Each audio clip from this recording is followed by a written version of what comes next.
Hello, everybody, and welcome back to the Women Who AI Summit. Kelley Tenny here, and we have had an amazing day two.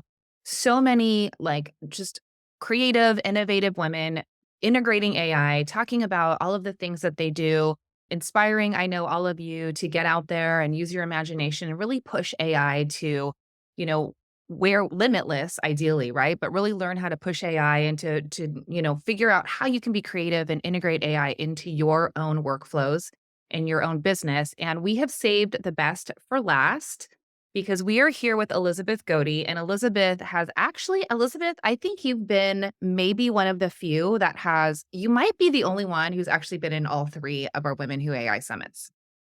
Well, it's a complete honor. This is such an important summit. I think it's one of the best ones that we have out there. And what the audience probably doesn't know is that you were there the day we decided we needed our own Women Who AI Summit, which was only a little over a year ago, which is absolutely crazy to me. I feel like you and I have been on such an amazing journey, not just with our friendship, but just in things that we've been doing with AI. So I know when I plan these summits, you were always at the top of the list. And it's always just like Elizabeth, has a spot in the summit. And so that's why, again, I couldn't be more honored to have you close our summer summit out and talk about the way that you've been using AI and innovating within your business. But for anybody who doesn't know Elizabeth is an expert brand builder, and she has over 25 years of experience leading branding and advertising strategies for companies all across different industries. As a founder of Ratliff Consulting, she's leveraged AI for over a decade to help her clients build money-making brands. And I think that's so special. That's what's so special about your own wisdom, Elizabeth, is, we talk about early adopters, right? And I would consider myself an early adopter leaning into AI maybe 4 or 5 years ago. But, we're talking about over a decade, and you have such not only a wealth of knowledge about AI, but I think your level of expertise is also layered. I think that you just have such a diverse understanding and knowledge of AI in a way that I think a lot of people don't have in the chat GPT, like one dimensional world, if you will. But I know you always blow my mind, and you're so passionate about empowering women entrepreneurs, supporting people and building their legacies. You have your Spark AI lab, and I know you do a lot of things within your own business around AI and to support other people in their AI. But we brought you on here today to talk specifically about your background in branding and how you have been really innovative in terms of using AI within your company and your expertise, which goes back to that branding and marketing piece. And so I would love it if you could tell us a little bit about your own innovations and how you've been integrating AI into that whole branding part of your business. Absolutely. And Kelly, really, thanks again so much for having me here. We as women think so much differently than men. And the way that we question things, the way that we would go about solving problems is so much different. And that's why I think that this summit is so important, is to really hear the perspectives of different women, how they're using these tools, as well as get women excited about using these tools in all different ways of their business. And so absolutely, my background is branding. So I have, over 25 years actually in branding. And I worked on the corporate side, the agency side, and then I've had my own business. I actually even was a co-founder of a tech company that, created an algorithm that matched chemical components of wine to your taste profile. So my passions for AI go back quite a ways. And to be honest with you, part of why I've been an early adopter is because I'm dyslexic. And I was always looking for things that would help me be able to sort of I had this analogy given when I was like in high school, which was that I was swimming with bricks tied to my feet because the way that my brain thought and the way that I approached things was so much differently. So what I look at is AI is sort of the ultimate way to remove the bricks from my feet. Mm. And so I guess with that getting started, I'm going to sort of jump right in if that's all right. Yeah, please do. And while you're pulling up your slides, I wanted to share that I know you've gone through your own journey when it comes to AI and AI integration. And, we've had a lot of conversations because really you can do all the things when it comes to AI. Like if there's any person I know that I can go to and say, like, I need an AI solution. It doesn't matter what it is or what industry that is. You are really able to kind of like help me put puzzle pieces together. And that just speaks to your, your background in AI. But I know that you've, gone through that journey around how can I help people with AI? Like, where do I want to settle my expertise? Where do I want to focus? And you've kind of gone full circle and come back to knowing branding is like your home, right? That's where your heart is. And so I love that you've really just had that clarity around how AI and branding fits together for what you do. Yeah, and I think that part of the reason why I came back to branding is because artificial intelligence allows us so much flexibility and it gives us confidence in areas that we didn't have confidence before. And I think what happens within branding, and I'm going to sort of walk through this, as we sort of get into things today. So my sort of agenda for my session is to sort of walk you through the core roots of what branding is, why it matters, which is sort of, getting into the branding value, what my process is within artificial intelligence, and then with the little time that we have, I'm going to take you through a demo of a couple of those pieces of directly how I deep dive into those, and then empower you to go and be able to take this on your own. And so we at Ratliff Consulting, we can talk about branding as the three musketeers. And the reason why we talk about branding as sort of the three musketeers is because there are three core pieces that it's sort of like all for one and one for all. You can't really have a strong, valuable brand if you don't sort of tie all three of these pieces together. So the first piece is it's how you look, it's your brand image. And this is when you think about your color palette, when you think about your logo, when you think about the imagery that surrounds that, that is really your sort of brand image. The next piece is your tone of voice, and this is the way you sound. This can be when you're talking to people, this can be when you have written content. This is any way when you are thinking about how you are actually going to sound when you talk about your brand. And then the third piece is your brand personality. And this is sort of the emotion of what you evoke in others. This is how do you actually really differentiate yourself and establish yourself from a branding perspective. So I'm going to take you through sort of four examples of sort of why this matters. So the first thing is if anyone sees this symbol, I'm sure that everyone who's watching this is saying, I know what this is. I even know the tagline that goes along with this. And this is Nike. The tagline that everyone would think about is just do it. And when we think about what this brand is worth, this is if we take the product out of it, the brand is actually worth $31 billion on its own. Now, who wouldn't want to have a brand that's worth that much money, right? If we go here, I'm sure you know exactly what this brand is. I don't have to show you anything related to it other than this red cap, and I'm sure you know who this is.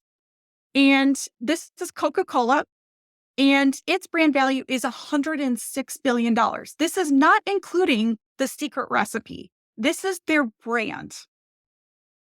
Okay, now you're seeing that we're sort of increasing value, and we're going to build to actually what the highest brand value or brand with the highest value that's out there.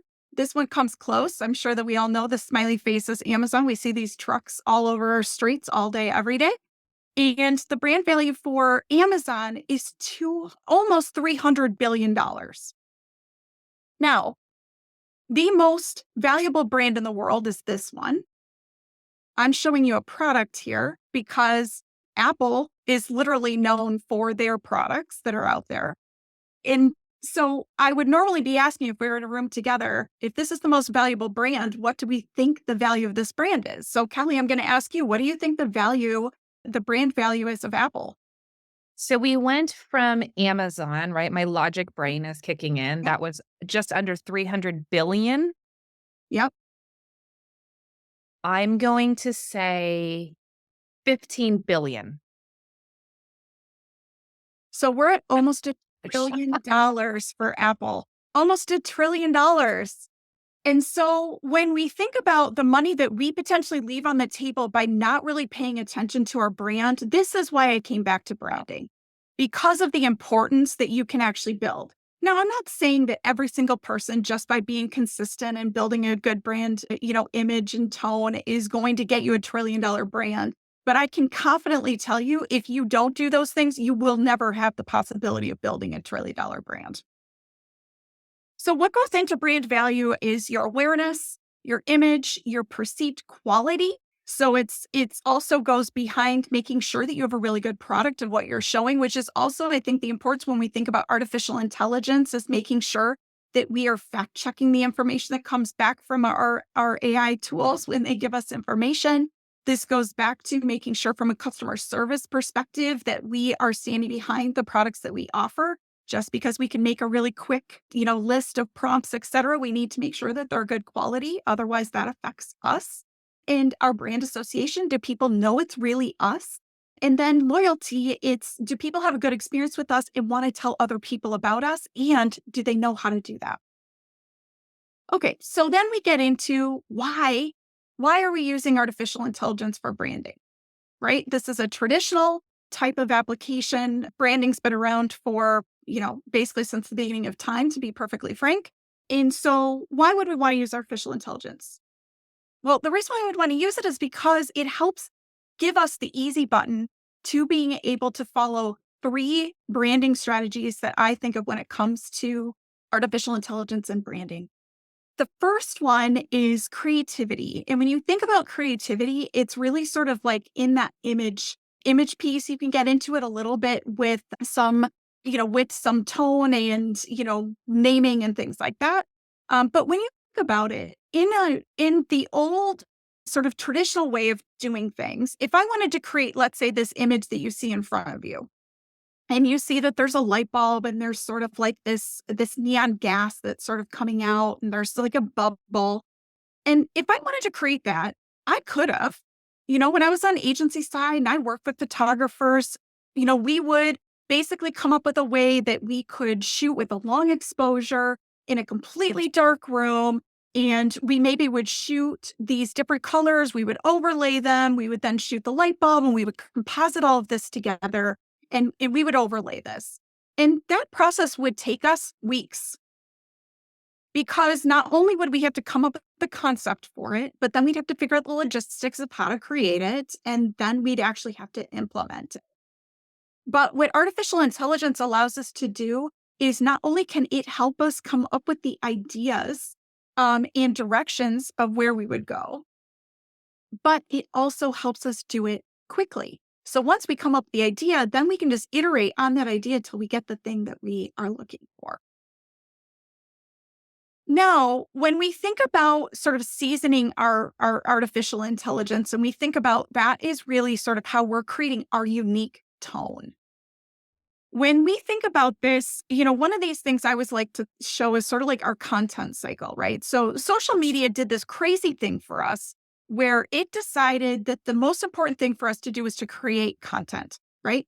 So we just created content, content, content, content, content. That's all we did. And we sort of started to forget about strategy. We forgot to think about coming up with actual concepts. And then we forgot about making sure that it actually worked, right? Measuring and analyzing it.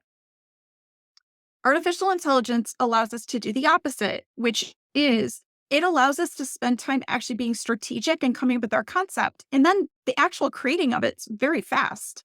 But we have to do that upfront piece first in order for it to be fast. I did a post recently on social that said, you're doing it wrong if artificial intelligence takes you longer. And I got some people saying yes, and I got some people like pushing back really hard on me for that. And it really comes back to these first two buckets, which is you still need to come up with the strategy. You still need to have the concept. And then you need to train based on your tone, based on your brand that you know that you have. You need to train your assistant. And then at that point, it becomes easy to use, but you do have some work to do up front. And then the third most important piece is sort of this continuity, right? So you're using your seasoned AI assistant. You are using your very clear brand image that you have that includes your logo and how your brand actually gets applied and your personality. And you're putting all this together consistently over and over and over again. And that's what actually keeps you consistent in the marketplace.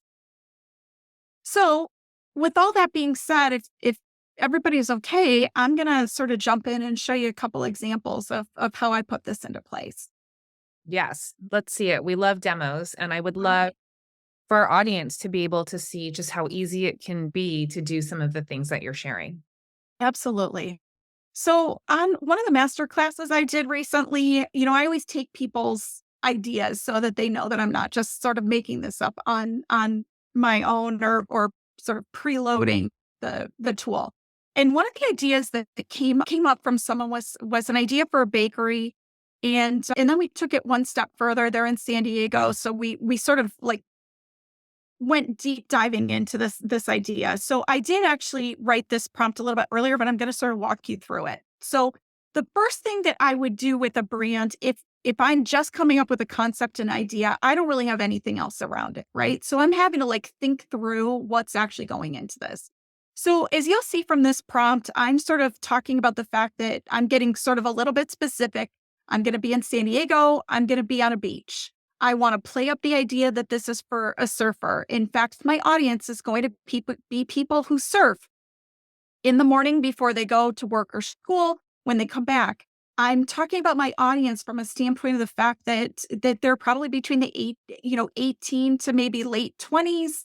And they're using this. They want a caffeine boost. So certainly coffee is going to play a big role here, as well as the idea of baked goods, making sure that they're actually fueling them. So why am I giving these types of information before I get into a prompt where I'm going to ask for some names and taglines? I'm doing that because the more information I can give to, you see that I'm in chat right now, who I call Chad. So as I put this information in, the more color I can give, that's sort of industry term. But the more information I can give, the more that the types of information that comes back is going to be better. Now, I'm specifically asking here for 20 names and taglines that I can use for this bakery coffee shop.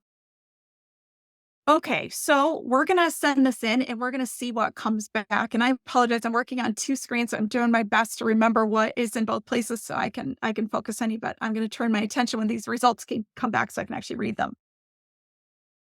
All right, so we are getting back. And one thing I should note is that I could have done this in 3.5. Which is the free version of ChatGPT. It would have actually returned things a bit quicker, but I actually forgot that it was already in 4 running right now. So it's just returning things a little bit slower. But to be honest, with the brainstorming piece of things, a lot of times I'll run in 3.5 because it's faster. And I do find that sometimes chat is a little bit more creative in 3.5. One thing that I also found really interesting is I also work a lot in Claude, which is Anthropic's chat model. And what I found interesting was at this point in time, and they certainly go back and forth depending upon what point in time you're working in these models. What I find is the fact that they sometimes one is more innovative than the other. So I might try the same prompt also in Claude and see what kind of results that I get back. I love that. I think that's such good best practices. I do the same.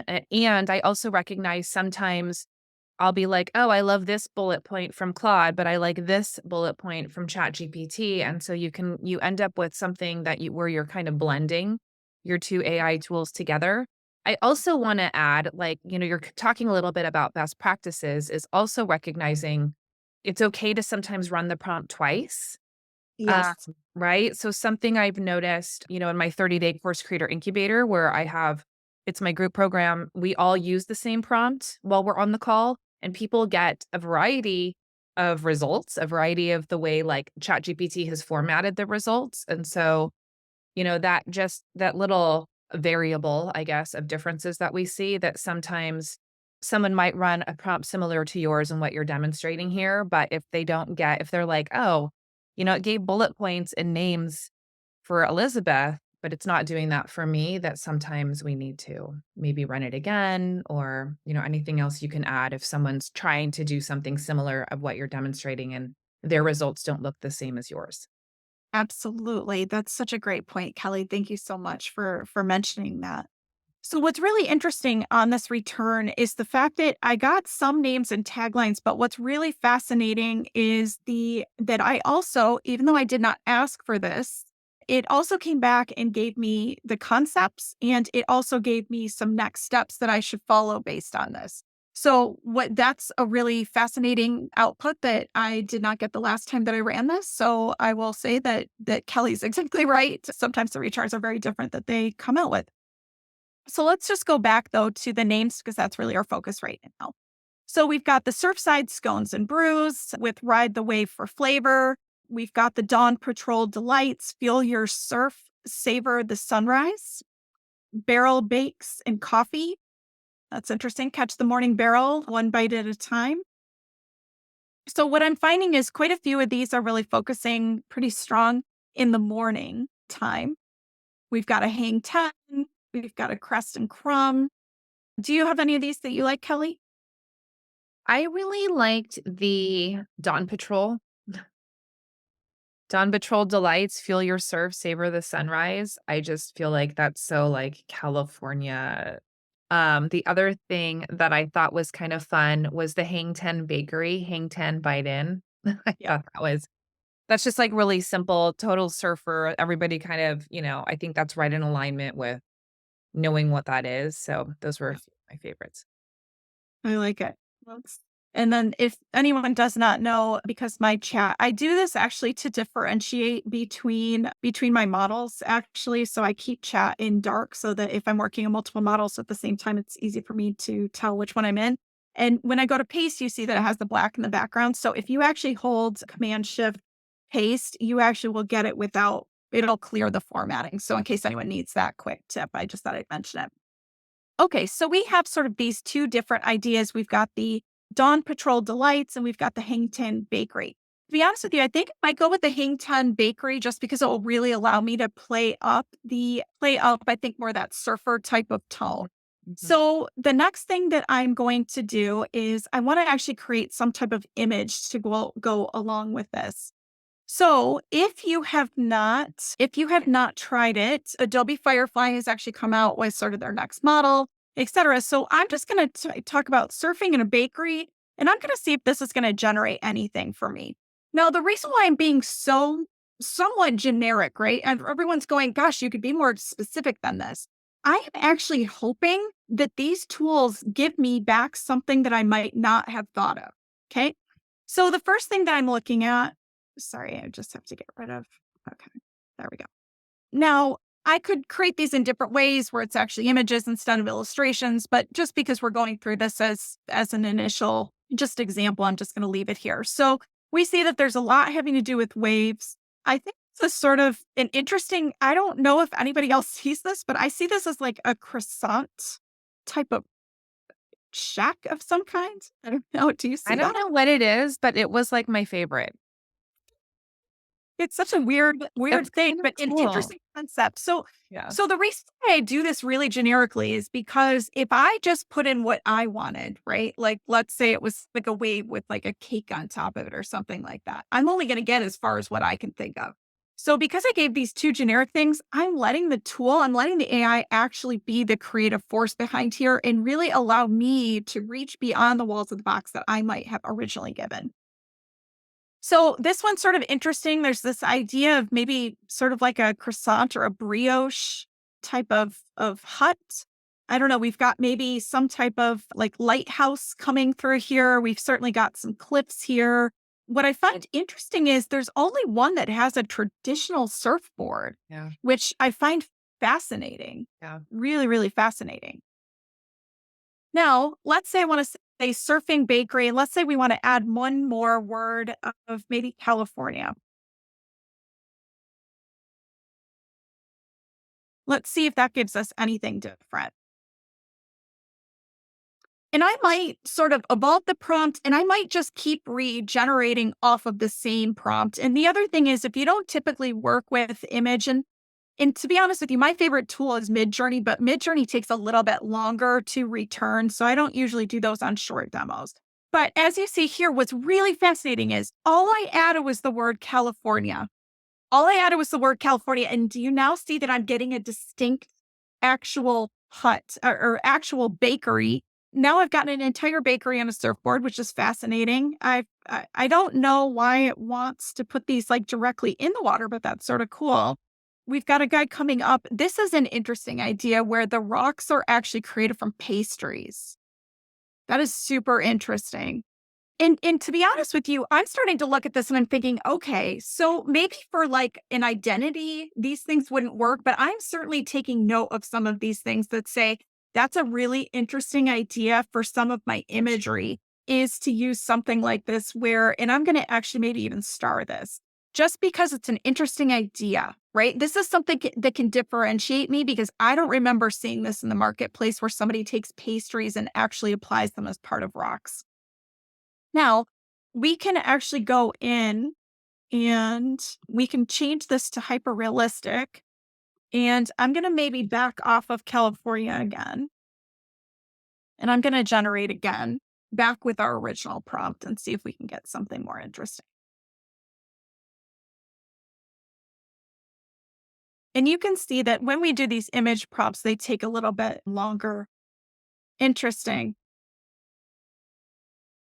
I don't know. I don't know if I feel like I'm getting anything better than sort of the first ones that we worked with. So now I'm going to take this a little bit further and I'm going to say create a black and white. So there are a couple things when you're going to try to work on a logo, there are some things that you want to think about is what kind of shape do you want? Do you want your logo to come back in? Do you want it to be round, square, star shaped, triangular shaped? You want to sort of think about those things. So Kelly, do you have a preference on what shape you think you'd want this mark? Let's go round. Okay. All right, so we're going to say round, logo, simple with waves and a. I don't know how to spell brioche, but that's really what I want to call it. Brioche.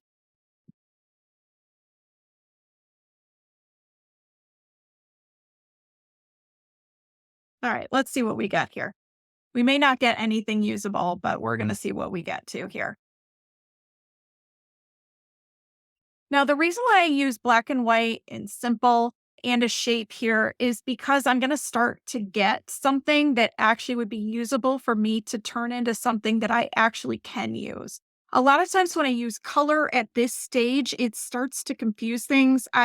These tools mainly want to use gradients, and gradients can be really hard to vectorize. And the importance of vectorizing, which basically means it's going to turn it into like points that actually connect things that make it infinitely scalable. So you can make it as small or as big as you want to, is for use. So what's really interesting here is this really feels like it came back more as like a woodcut. Now, to be honest with you, I'm not really mad at this one is really interesting to me. It feels more abstract. It doesn't feel so literal. It feels like if I start to apply some color to this could be interesting. I'm going to maybe star this one. Kelly, do you have any favorites here? I like the second one. Okay, cool. Now I am going to actually change one thing here.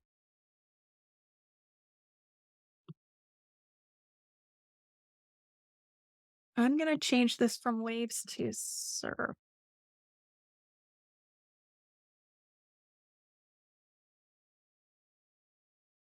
And I'm going to say create a simple.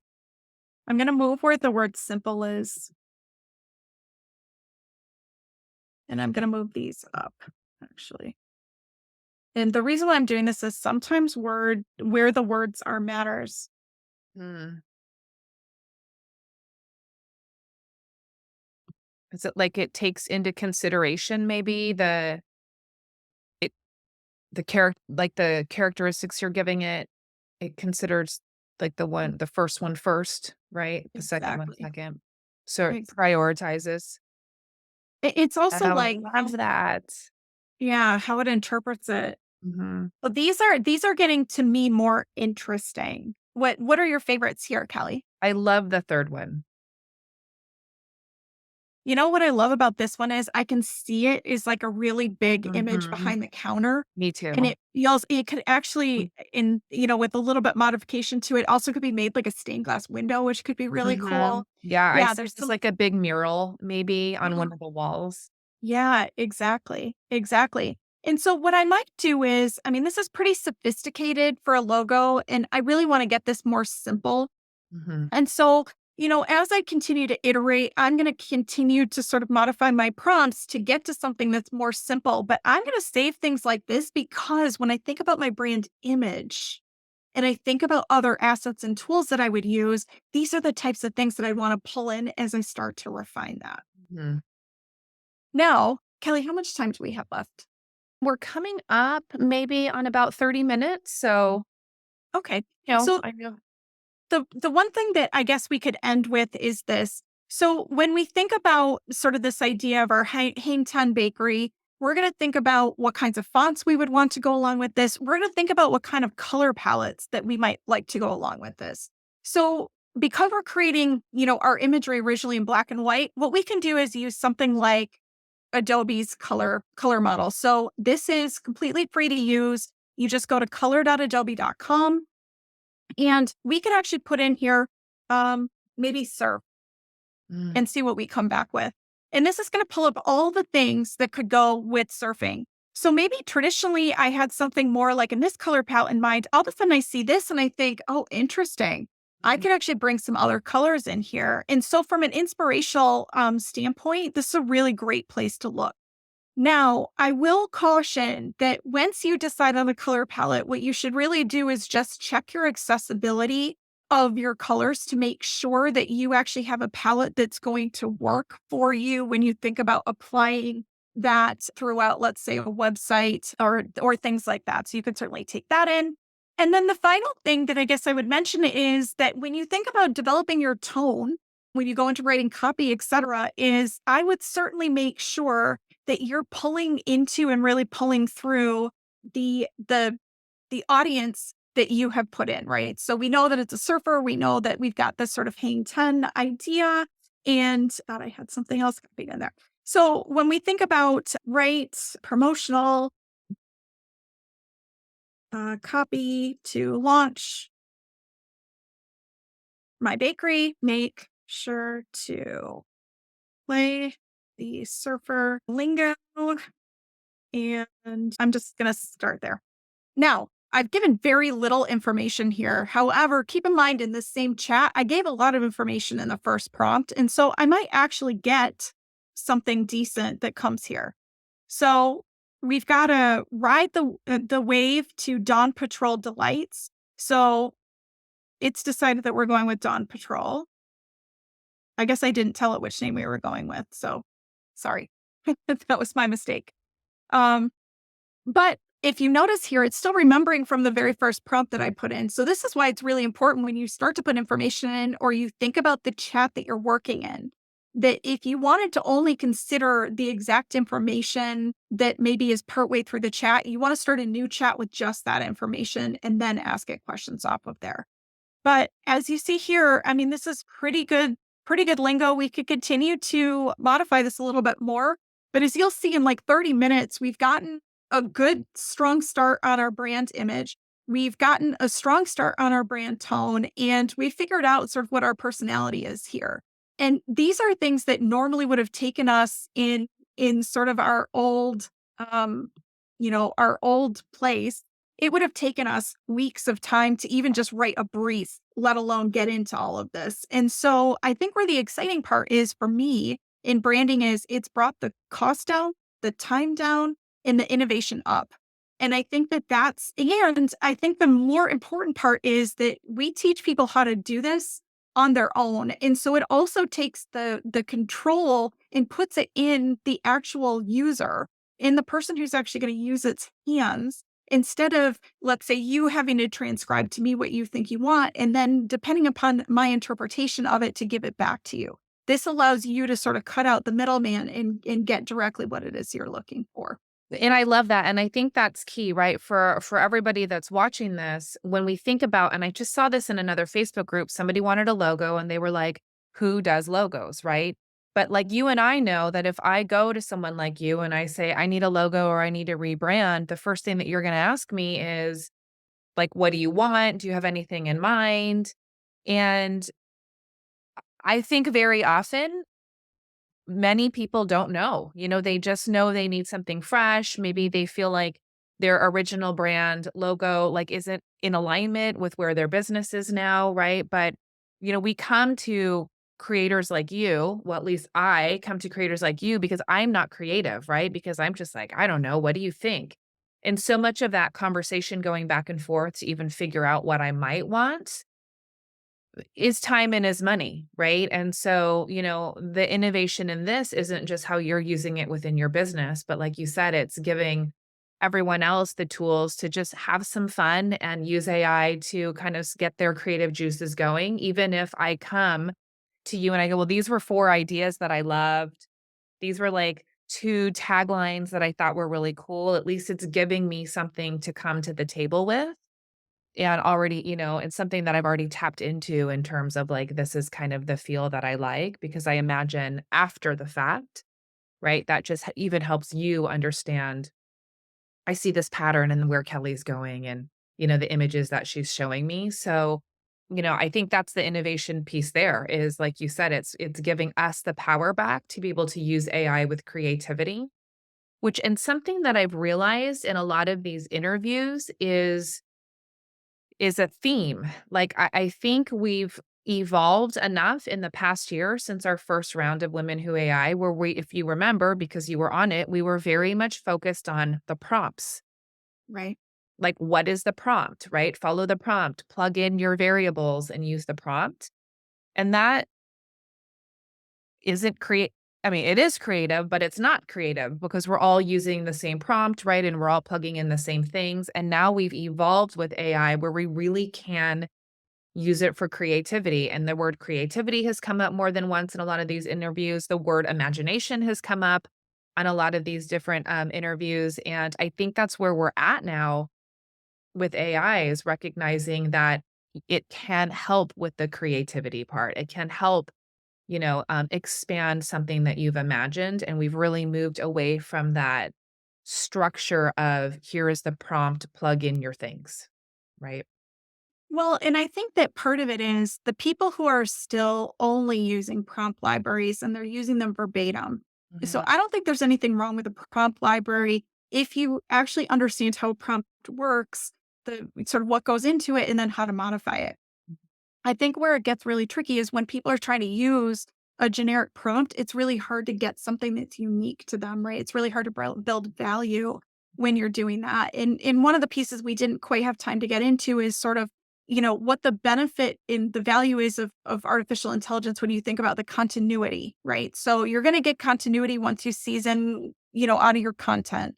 But even from an imagery perspective, the fact that you can sort of set up and you can resize and reapply, and you can take the same idea and apply it through. You have your consistency. You know that you're going to guarantee your consistency in your fonts. You know you're going to guarantee your consistency in your colors. And then you come up with a standard image, look and feel, and you're going to be able to consistently be able to get that through. That is where you build brand value. That is where things get really, really exciting is the fact that you get that continuity built through. It's like the one thing that I tell people, if you ever take one thing away from any of the talks that I do is consistency. Please Mhm. just be consistent. Even if it's a terrible identity that you hate, if you're consistent with it, it will still work for you. I love So that. I love it. Well, thank you, Elizabeth, so much. I know you've got a free gift for all of our participants. Do you want to share a little bit about what that is? absolutely. I'm actually going to be giving everyone the guided steps with the actual prompt architecture that goes against all of the creating a brand logo. In addition to that, for the VIP guests, I have something even more special for them. Amazing. Well, thank you so much, Elizabeth, for your time. And again, you get the award for like most often featured speaker for the Women Who AI Summit. So thanks again for sharing all your value and just, really taking us to the next level on what it looks like to be innovative when it comes to using AI.